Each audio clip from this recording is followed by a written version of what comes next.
सहारनपुर के वन विभाग में हरे पेड़ को काटने के लिए खुलेआम ली जाती है रिश्वत।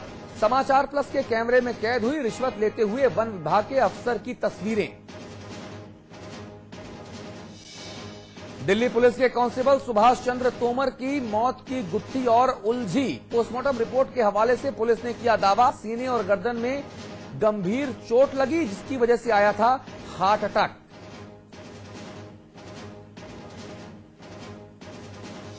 दिल्ली में गैंगरेप की वारदात के बाद जागी नोएडा की पुलिस। पेट्रोलिंग के लिए 40 अतिरिक्त मोटरसाइकिलों को सड़क पर उतारा।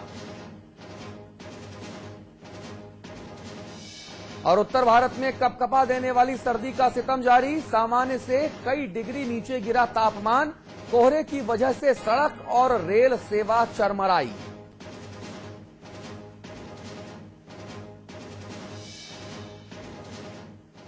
नवाबों की नगरी में मोदी की दस्तक, बीजेपी की नई चाल या बढ़ते कद का कमाल। मुस्कुरा रहे हैं होर्डिंग्स क्योंकि मोदी लखनऊ में है। मोदी का बढ़ता कद। नमस्कार, आपके साथ मैं अतुल अग्रवाल हूं और आप आपका अपना चैनल समाचार प्लस देख रहे हैं। साहब, यूपी की राजधानी लखनऊ में एक एंट्री हुई है। एंट्री भी ऐसी वैसी नहीं भैया, बहुत धमाकेदार, शानदार, सुपर डुपर हिट एंट्री। दरअसल लोकसभा चुनाव सामने है और उसको लेकर हर एक पार्टी अपनी जुगतबाजी कर रही है, जुगाड़बाजी कर रही है। ऐसे में बीजेपी ने अपने तुरुप के इक्के का कर दिया है इस्तेमाल, ऐसा कहा जा रहा है, क्योंकि लखनऊ की सड़कों पर अटल बिहारी वाजपेयी जी के साथ नरेंद्र भाई मोदी के पोस्टर लगाए गए हैं, जो कि अपने आप में बहुत कुछ कहते हैं। इन पोस्टर्स को देखने के बाद जहन में यह सवाल उठना लाजमी है कि आखिर अभी ये पोस्टर क्यों लगाए गए भाई? इससे पहले भी मोदी ने चुनाव जीते, तब तो लखनऊ में उनके पोस्टर नहीं लगे। क्या ये आगामी लोकसभा चुनावों की तैयारी है? क्या ये नरेंद्र भाई दामोदर दास मोदी को लेकर एक माहौल बनाने की कोशिश की जा रही है? आखिर क्यों लखनऊ में मोदी की तस्वीरें दिखाई दे रही हैं और बाकी कद्दावर नेता वो कहां नदारद हो गए? ये अपने आप में एक बहुत बड़ा सवाल। इस मुद्दे पर बातचीत करेंगे। भारतीय जनता पार्टी के प्रदेश प्रवक्ता श्री विजय बहादुर पाठक हमारे साथ जुड़ रहे हैं। विजय जी, स्वागत है आपका। जगदंबिका पाल साहब ने वायदा किया है हमसे जुड़ने का, इस मुद्दे पर बातचीत करने का। कुछ देर बाद वो भी हमको ज्वाइन कर सकते हैं। गोविंद पंत राजू हमारे साथ हैं, आप हमारे उत्तर प्रदेश के चीफ हैं, आप हमारे रेजिडेंट एडिटर हैं। और अमिताभ अग्निहोत्री जी हमारे मैनेजिंग एडिटर, वो हमारे साथ लगातार बने हुए हैं। इस खबर पर हम विस्तार से चर्चा करेंगे। नवाबों की नगरी में मोदी की दस्तक, बीजेपी की नई चाल या बढ़ते कद का कमाल।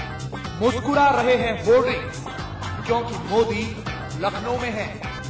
मोदी का बढ़ता कद। साल 2014 में जब लोकसभा चुनाव होंगे या 2013 में भी हो सकते हैं, जैसे मुलायम सिंह दावा करते हैं, तो 13 या 14 जब भी लोकसभा चुनाव होंगे, सरगर्मियां उन चुनावों की अभी से गर्मा गई हैं। पार्टियों को ऐसा लग रहा है कि अपने अपने जो ट्रम्प कार्ड्स हैं वो अभी से खेलने हैं, क्योंकि तैयारियां अपनी चरम पर हैं। कांग्रेस अपनी तैयारियों का वक्त वक्त पर एहसास कराती रहती है, वहीं समाजवादी पार्टी और बीएसपी में भी हलचलें तेज हो गई हैं। इसी कड़ी में बीजेपी ने चला है अपना ट्रम्प कार्ड। लखनऊ में नरेंद्र मोदी के बड़े बड़े पोस्टर लगाए गए हैं, जिसके कई मायने निकाले जा रहे हैं, लेकिन बीजेपी के नेता कुछ भी बोलने से बच रहे हैं।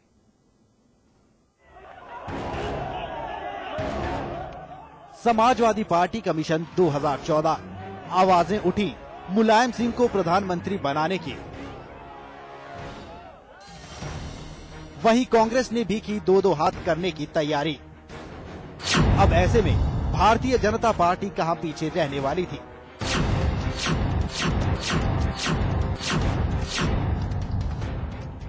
बीजेपी भी ले आई सामने अपने सबसे बड़े खिलाड़ी को। ये बड़ा खिलाड़ी पहचान का मोहताज नहीं है। जी हां, बात कर रहे हैं नरेंद्र मोदी की।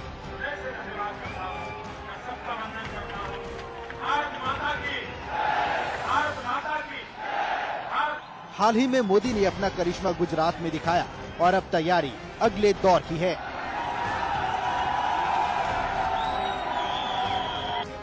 लखनऊ में लगे इन पोस्टर्स पर जरा नजर डालिए।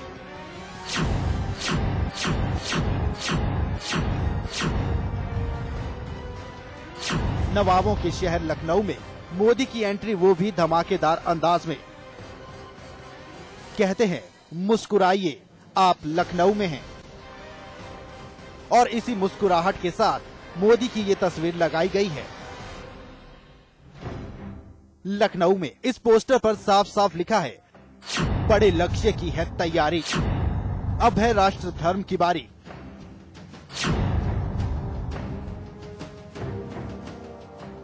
अब इस पोस्टर के क्या मायने निकाले जाएं? आखिर क्यों गुजरात जीत के बाद उस जगह पर मोदी की तस्वीर लगाई गई? नरेंद्र मोदी राष्ट्रीय नेता हैं और राष्ट्रीय नेता हैं तो आगे के बारे में पार्टी उनके परिप्रेक्ष्य में जो भी फैसला करेगी। वो जब गुजरात में मुख्यमंत्री बने थे तो भी वो पार्टी के राष्ट्रीय महासचिव थे, तो वो उनका राष्ट्रीय स्तर पर कद है, राष्ट्रीय नेता हैं। इसलिए राष्ट्रीय स्तर पर जहां पार्टी योजना रचना करेगी वहां से वो चुनाव लड़ने की स्थिति बनेगी। अभी पार्टी लोकसभा के बारे में कोई उम्मीदवारों के बारे में कोई चीज तय तो कर नहीं रही है।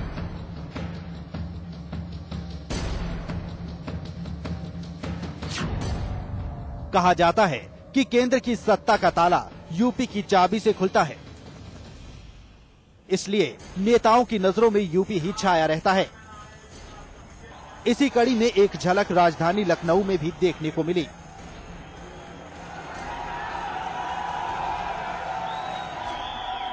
अब सवाल है कि क्या नरेंद्र मोदी गुजरात का करिश्मा फिर से लोकसभा चुनाव में दोहरा पाएंगे? देखना होगा मोदी को लेकर बीजेपी की ये मेहनत आगे आने वाले वक्त में क्या रंग दिखाती है।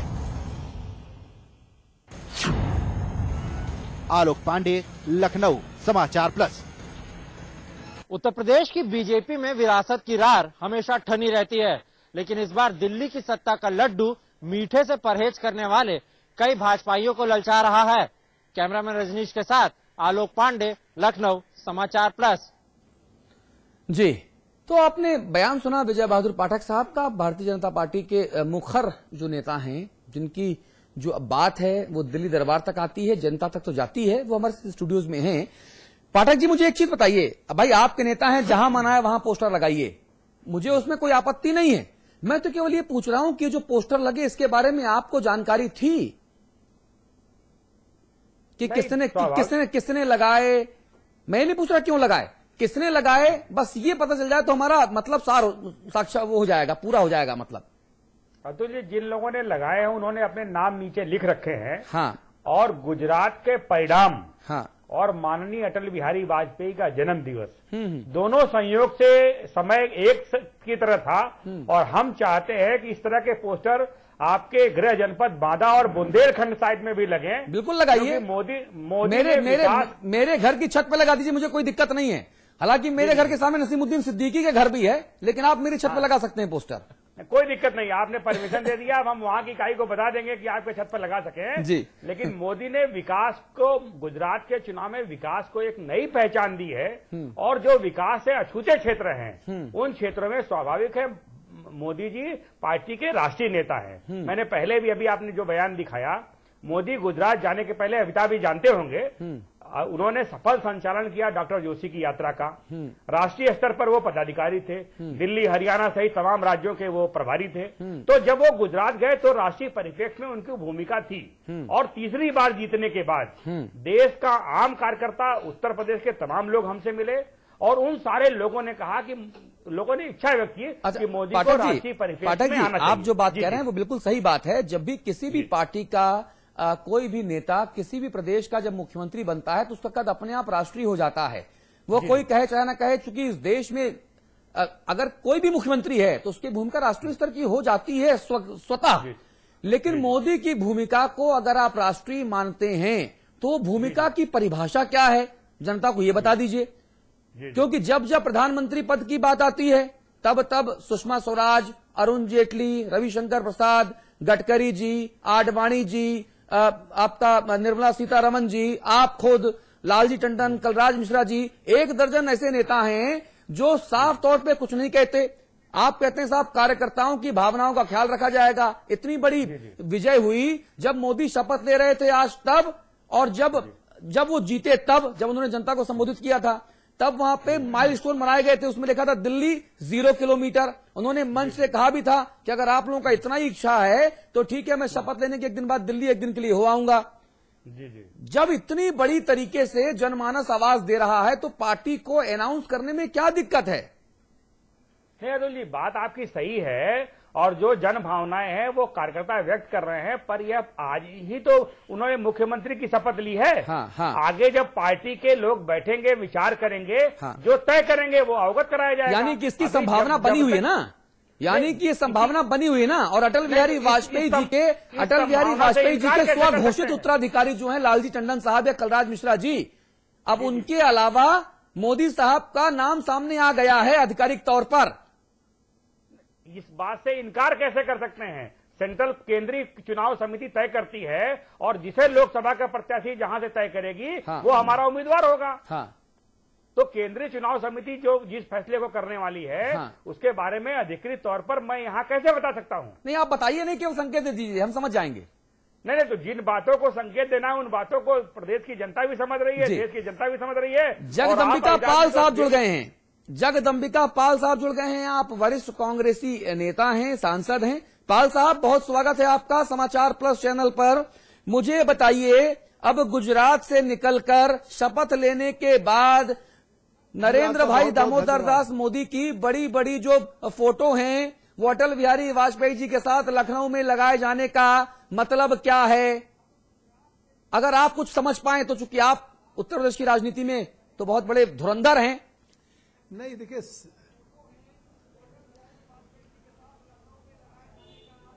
देखिए, मैं जो इसका निहितार्थ समझ रहा हूं कि लखनऊ में या इनके भारतीय जनता पार्टी के कार्यकर्ताओं की इच्छा है कि अब नरेंद्र मोदी 2014 का नेतृत्व करें, जो मैं समझता हूं।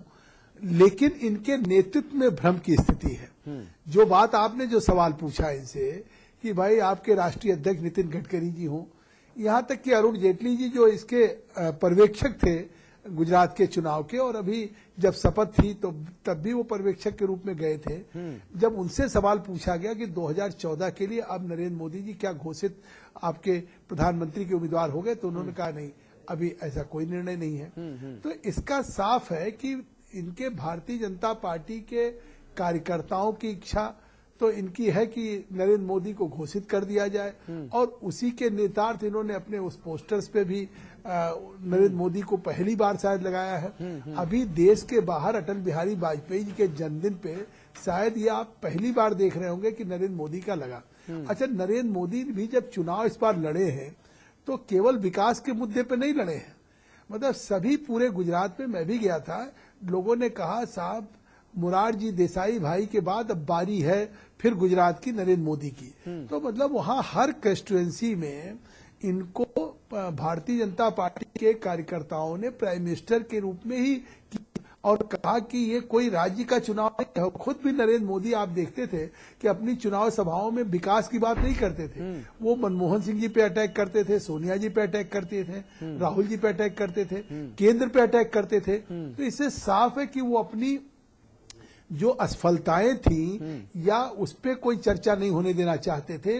वो चुनाव का एजेंडा राज्य का नहीं रहने देना चाहते थे राष्ट्रीय स्तर का एजेंडा हो जाए। क्योंकि आप एक चीज तो याद करिए कि आज भी ये हमारी रिपोर्ट नहीं है, ये वर्ल्ड हेल्थ ऑर्गेनाइजेशन की रिपोर्ट है कि 54% महिलाएं आज भी गुजरात की कुपोषित हैं। नहीं पाल साहब, अगर इस मुद्दे पर मैं जाऊंगा तो फिर राष्ट्रीय आंकड़े भी निकालूंगा, इस मुद्दे पर जाऊंगा तो राष्ट्रीय आंकड़े भी निकालूंगा, तो वहां कहीं न कहीं कांग्रेस पार्टी की अगुवाई वाली यूपीए सरकार पीछे छूट जाएगी। सिर्फ महंगाई के मुद्दे पर ही बात करेंगे तो आर्थिक सुधार पर ही हम जीरो इन कर देंगे।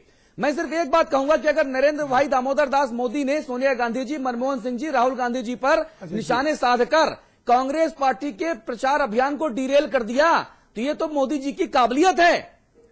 मैं दूसरी बात कह रहा हूं, मैं गोविंद पंत राजू आपके पास आऊंगा। मैं जो बात कह रहा हूं वो ये कह रहा हूं कि पोस्टर जो लखनऊ में लगाए गए, उन लखनऊ में जो पोस्टर लगे उसमें कहा गया बड़े लक्ष्य की है तैयारी, अब है राष्ट्र धर्म की बारी, सोमनाथ ने दिया आशीर्वाद, लाल किले पर हो एकात्म मानववाद। अरे आप किस राष्ट्र धर्म की बात करते हो भाई?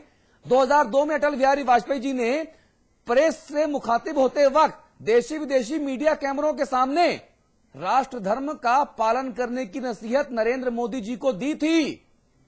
क्या ये वो राष्ट्र धर्म है? अगर हां तो अच्छी बात है, लेकिन अगर ये वो राष्ट्र धर्म नहीं है तो फिर एक बड़ा सवाल भारतीय झंझट पार्टी के ऊपर खड़ा हो जाए।